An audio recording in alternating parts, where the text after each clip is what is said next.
Hi,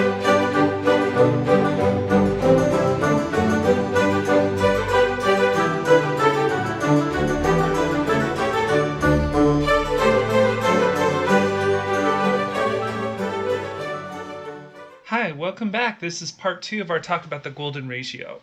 The golden ratio isn't really a mathematical innovation.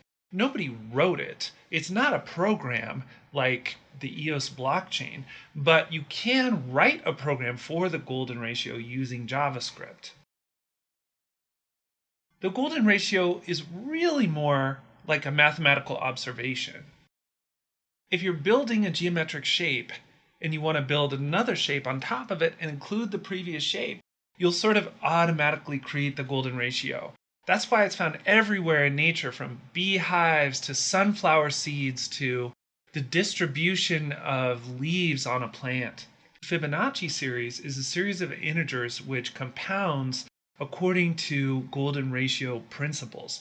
It's a little bit different than the golden ratio, but the next number in the series is always the sum of the previous two, so it maintains that same proportion.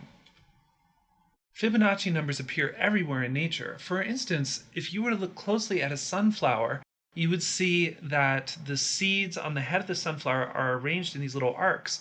Some of the arcs are clockwise and other arcs go counterclockwise. If you were to take the time to count up all the clockwise arcs and to count up all the counterclockwise arcs, those two numbers would be Fibonacci numbers, and they would be adjacent to each other in the Fibonacci series. You might come up with 34 and 55, for instance. If you're active in the crypto world, you'll see people all the time using the golden ratio and another derivation called the theta spiral and Fibonacci numbers to try to predict crypto markets. I'm not sure that makes any sense. One of the main problems in my mind is that a financial market is essentially chaotic. That means it can move up or down at any time and it's unpredictable. But the spiral progressions of the golden ratio are not chaotic, they are highly ordered. The reason that you are likely to find golden ratio patterns on sunflowers is because that's simply the best way to fit the most amount of seeds on a sunflower.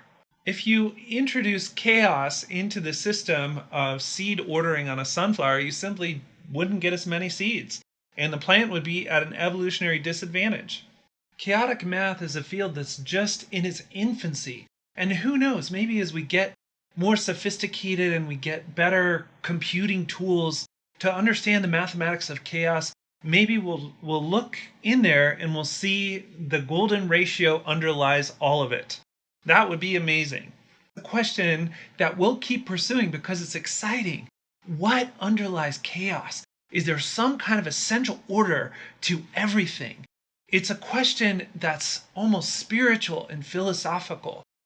But for now, we don't really understand chaos, at least not with the level of detail that allows us to make predictions in chaotic systems.